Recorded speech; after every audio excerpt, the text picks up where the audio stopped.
This is Your Kick-Ass Life podcast, episode number 120 with guest Tanya Geisler. All links and resources you hear on this podcast can be found by going to yourkickasslife.com/120.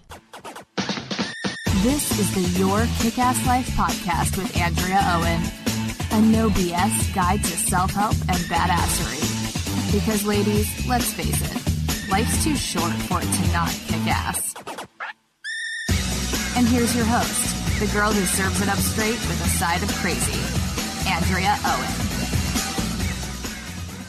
Hello, ass kickers. Welcome to another episode of the podcast. Today, I'm bringing you an oldie but a goodie as I am head down, uber focused on writing my second book. I am giving you a re-airing of a podcast from many moons ago, actually, an episode with my dear friend and colleague, Tanya Geisler. She's talking with us about the Imposter Complex, which is a syndrome that many of us have, especially women, and that we sometimes may not even know that we have it. So if you're not sure what that is, just listen to the first few minutes of the episode and you'll be sure to say to yourself, oh, wait, that's me too. But before I tell you about Tanya and jump into this week's episode, I wanted to remind you that if you haven't already downloaded my free ebook and accompanying audio that's called 3 Ways the Shit Talking in Your Head is Making You Crazy and How to Change It,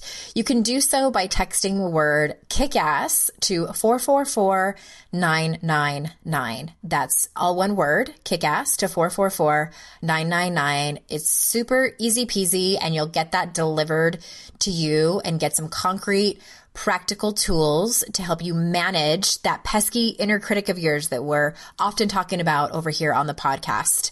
Alrighty, so now let me tell you a little bit about Tanya. Tanya Geisler is a leadership coach with a penchant for clarity and an abhorrence to the imposter complex. She's coached hundreds of people who are ready to step into their starring roles of their lives. She's a blogger for the wildly popular The Daily Love, has served as contributor and was featured in Canadian Living, and is an in-demand TEDx speaker who talks with great passion about the imposter complex, personal leadership, on all things joy, meaning, and purpose. It is her greatest belief that if everyone knew their own unique recipe for their personal brand of joy, they'd hold the key to shining in their life, in their work, and in their life's work. So without further ado, here is Tanya. Welcome, everyone. I am thrilled today to be joined by Tanya Geisler. We had to stop talking to start the recording. I'm like, we need to be recording this because we're talking about such juicy things. That's what happens when you talk to a life coach, I guess.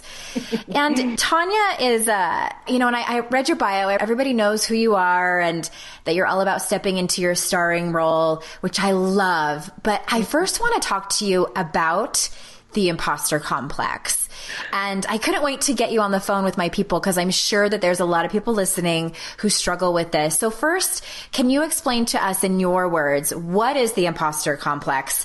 Can you tell us your story in your struggles with this? Okay, so hello and thank you so much for having me. So here's what the imposter complex looks like. You get invited on a podcast like this, and then you're introduced by your friend, and then she says something like, everyone knows who you are, and then the voice goes, who, me? That is the imposter complex living and breathing. It's that nagging little voice that tells you you're not worthy, you're not experienced enough, you're not skilled enough. And it is always keeping us on the verge of greatness.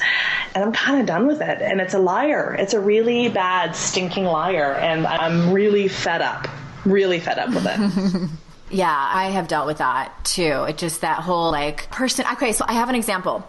So Jacqueline Carley is my trainer. She's my personal trainer. And the very first time that we got on the phone together to have our meeting, we were going to Skype and she was like, yeah, let's talk business first. And we were going to talk about our businesses. And I'm like, yeah, sure. Let's do that.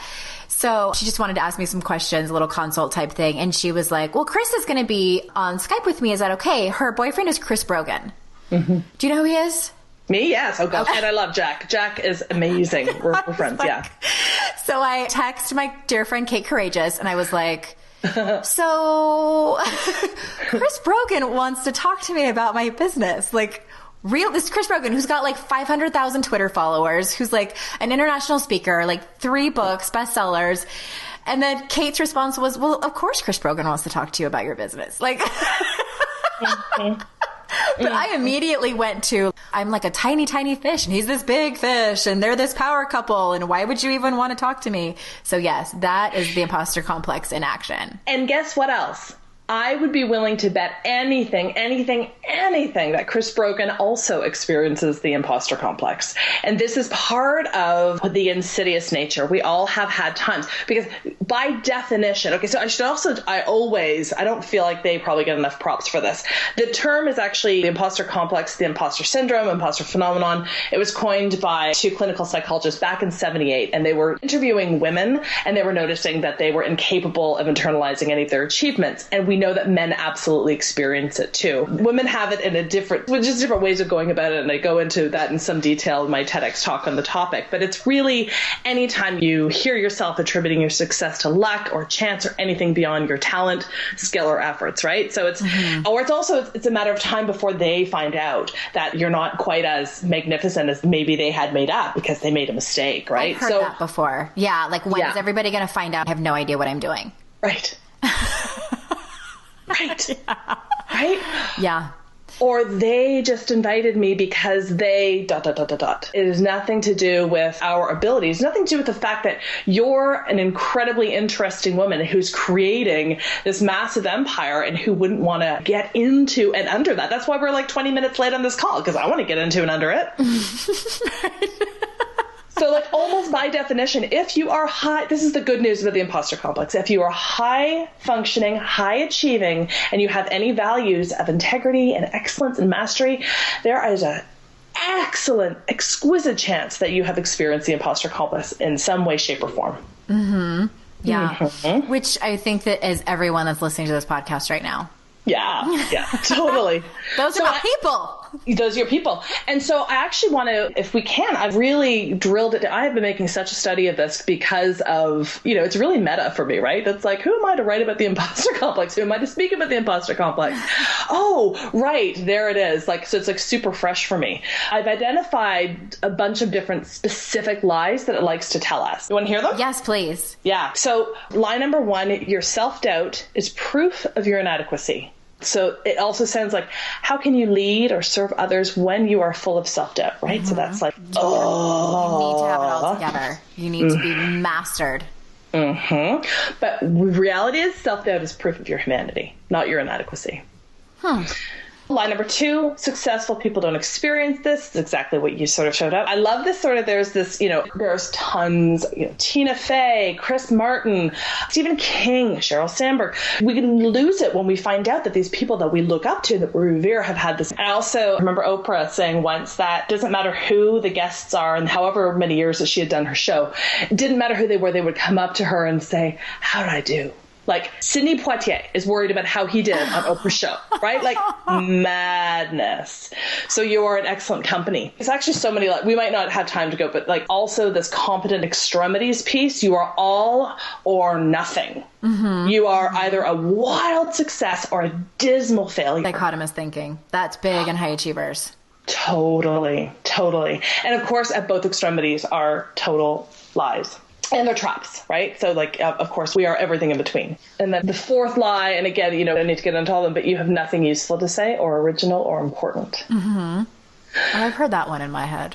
Yeah. Have you also heard that if you do experience it, that you really shouldn't tell anybody about it because then they're really going to find out that you're a fake? Yeah, in the beginning, I have found that my own, telling my own struggles, after the fact, after I've been through them, that's learning about vulnerability right there. Mm-hmm. And I'm assuming that vulnerability kills the imposter complex. Can you say more about that? I started my blog back in 2007, and this is back when I thought nobody was reading it. So I was just pouring my heart out to the internets and writing about my eating disorder, writing about failed marriage, writing about, struggles with perfectionism. And then people started reading it, and I immediately thought, oh, I can't tell people that I'm a life coach. Like I have to act and portray myself a certain way and have this, sort of image that I need to portray. And, of course that was all my inner critic. And then, but once I kept going, well, what I found too is that people loved it and people felt like, oh my gosh, I'm not the only one. Mm-hmm. Thank you for telling me that this is something that you also deal with, because I admire you and I admire your courage to come out and talk more about it, because it's a conversation that needs to happen. I have found strength through your stories. So the more I got those messages, I wrote more and more and more. And putting your stories out to the internet for hundreds, thousands of people to read is practicing vulnerability to the extreme. Totally. Mm-hmm. That's what Brené Brown calls speaking shame, right? When we're able to sort of speak of it, you can feel the ripple effect of the empathy. You can feel the relief spread across the room when you name something that has been so deeply hidden or shrouded or veiled. Yeah, right. Totally. And then, of course, then there's also, you must tell everyone about it, right? That's line number 6. It's this like, I don't belong here. I'm going to just name it as such. I don't belong here. I'm not supposed to be here. And we have this like thing that people are just waiting for us to out ourselves. But the reality is that more often than not, people are so busy thinking that they don't belong there that they're not really overly concerned about whether you belong there or not. And you're not alone. And we all belong here. Yeah. We all belong here. I love that. Great segue, the last one that you just mentioned, because I spent some time on your blog last night reading. And you talk a lot in your blog posts and your programs, the steps that you have in getting over this imposter complex. And one of them that I'd love for you to talk more about is reaching out and asking for help from your friends and your tribe versus isolating. So can you speak more specifically about that and why it's so important? Sure. So once we get over the fact that, that we are in this alone, that people don't want us to help, that is like, once we get to that point that we see the illusion that we are alone, worlds unfold. And so in the Step Into Starring World process, which I've started to think of as more of a technology than a set of tools, somebody reflected that back to me. It's like kind of a technology to be mastered. And so that's the 4th step. And the current group that's working with it right now just finished that step. And I don't want to sort of put this qualifier on it, but it can be a really challenging step to recognize that, first of all, you are well surrounded. And this other truth, and I feel like I've shared this with you before, is that your people really want you to succeed. Mm-hmm. And we have this belief that we don't want to impose, we don't want to overextend, we don't want to overask. We have this sort of a scarcity mindset around how many asks we have.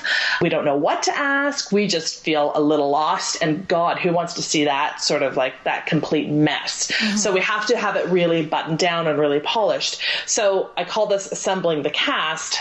We use pretty theatrical language in the Step Into Starring World program.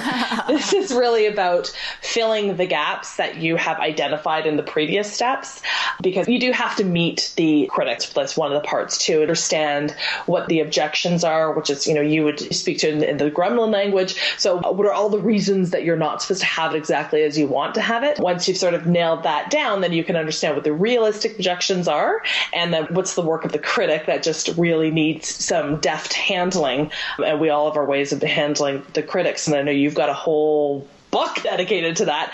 But what are the realistic objections? And when we really root into that, those are likely the places that we need support. So it's identifying the kinds of people that you want to have on your proverbial bus and really asking them for that support, and what I've been doing also. So there's obviously some work that needs to be created around how to make the proper ask, who to ask, what to ask. The light goes on when we know that we are well surrounded by people who really do want to see us succeed, and the tenderness around the fact that there might be people in your life that are far too close to you that maybe don't. Mm-hmm. And so what it looks like to maybe start to release those people, and just know that there was a time and a place that this relationship served in a really beautiful way, and that time may be past. Yeah. Boundaries. Aren't they fun? You know what I always have found interesting as far as asking your friends for what you need is, remember when we were in coach training and they call creating the relationship between the coach and the client designing the alliance. Mm-hmm. Tanya and I went to the same coaching school. That's the Coaches Training Institute. And I always remember thinking, like, wouldn't it be awesome if all relationships were that way from the beginning? Or anytime during the friendship, you redesign your alliance. So I often actually give that as an assignment to my client, because I have found, and I don't know if you're the same way, Tanya, but I have found as I've gotten into my 30s and, you know, and I'm approaching 40 now, and we're not in high school and college anymore where there's just a plethora of females around for us to have these connections with. We have to actually go out and be proactive and work at these friendships. And I have found that very few women actually sit down and have a conversation as to like, what do you need in this friendship? What can I provide for you? Where am I falling short? Where I can fix that? What do you need from me? And it's so amazing because Amy Smith is my best friend and we have these conversations and it's so easy. Like, I mean, sometimes it's not easy to hear that something you may have been doing like is bothering that other person. But I think that we've both kind of gotten used to it. We're like, oh, I had no idea I was doing that to irritate you. I'm sorry. I will stop doing it. Like, it's just that easy. Right. Instead of like holding on to it or not feeling like you can go to that person or whatever. So I've given that assignment at least 2 times to 2 different clients and they've had great results. You know, like I never knew that I just had to have a conversation with her about it. And she was very open to it. This whole fantastic structure that CTI offers, I've just drilled it down to two sort of statements. And one is, and I think part of it is we don't know how to model it for other people in our life. So for me, it looks like the conversation starts with, you can count on me for, you know, X, Y, and Z, and I want to be able to count on you for X, Y, and Z. You know, and then that's where the conversation starts, because if you sort of say, what do you need from me? There is also this kind of like, oh my God, headlights. Yeah, kid in the candy store, deer in the headlights. I wouldn't even begin to know where to ask, where to start with what I want. So having a little bit of, you know, modeling of like, I really want you to be able to count on me for this, and what am I missing? You know, God, as women, like in particular, this is such an unbelievable opportunity to be able to, when I'm saying I want to be able to count on you for blah, blah, blah, I'm actually also recognizing and acknowledging how magnificent you are in that realm. Right? Yeah. What a gift that is. What an absolute gift. It sends that person to a place of, oh my God, I'm being seen in this way. That's wonderful. That might also trigger the imposter complex, mind you. But, you know, we also know that there's like a discussion that gets to happen now. It's a beautiful assignment that you give your clients. Absolutely. We don't put enough effort, I think, into creating the kind of relationships that we want with our friendships. I think it's an important one to have. So one of my favorite posts. I have to tell you this. I'm going to totally interrupt you. I'm going to do this really crappy thing by interrupting you 100% by saying, I have this program called Bored of Your Life. It has been the bane of my, you know the story. It actually brought me to coaching. I love this with a fire of 1,000 suns. And it is such a challenge for people because it involves this really big ask. And it was Marianne Elliott, Zen Peacekeeper, who helped me to see that what this program really is this very tribal medicine culture kind of construct where it's like where medicine cultures used to function in a way, you know, somebody lost their medicine, the whole tribe was screwed. So it behooved everybody to help that person come back to their medicine. You know, so that's the structure of Bored of Your Life. And it's this reflection of like how this person is showing up in the world. People understand the importance of that. They get how transformative that could be and are stopped by the ask because it's just too scary to make that ask. It's actually less about they're afraid of what they're going to hear about themselves, which is always way more magnificent than they could ever even conceive of. But it's really about, you know, it's such a huge ask. So the reason I'm sharing this is that I'm actually about to do a really scaled down version for my 10-year-old daughter, like a wee mini Bored of Your Life program. It's actually called the Friendship Advisory Board, Fab for Girls. So I'm doing it for my girl and like 5 of her friends because I noticed she's really tender. She's really sensitive.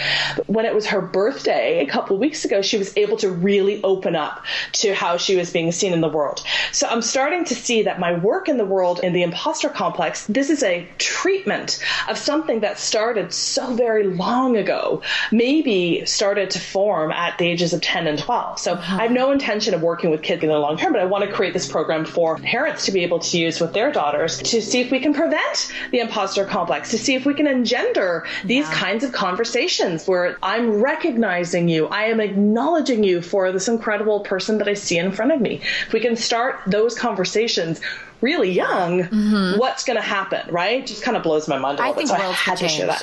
I never had anything like that as a child. So I love that. I can't wait to see how that goes. I can't believe she's already 10. My gosh. I've known you for a long time. Okay. So one of my favorite posts that I was reading last night, it's titled, "The Only Difference Between You and the Woman You Admire, ... And you talk about in this post that the only difference is that that woman decided she was ready. She decided she was ready to step into her starring role. She decided she was ready to step into herself. So I love it. I agree with it 100%. Can we talk about the notion that this is just a decision? Because so many people say, is it really that easy? Yes. Yes. Which I think it is too. Yes, and it's what you named at the top of the call. It's about worthiness and it's about readiness. Okay, so here's what I believe, and this actually kind of moves me to tears when I really think about this. Yeah.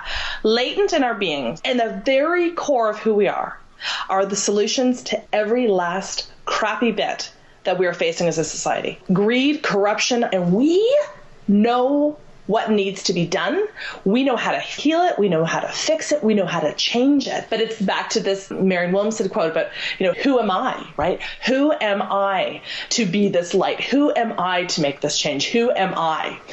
Oh my God, I actually feel like really welled up just thinking about the truth that it is all right here, that there is this big, fat, huge, audacious soup of lies that has completely enshrouded our abilities to see the truth, which is that we have it. We have it right here, right now.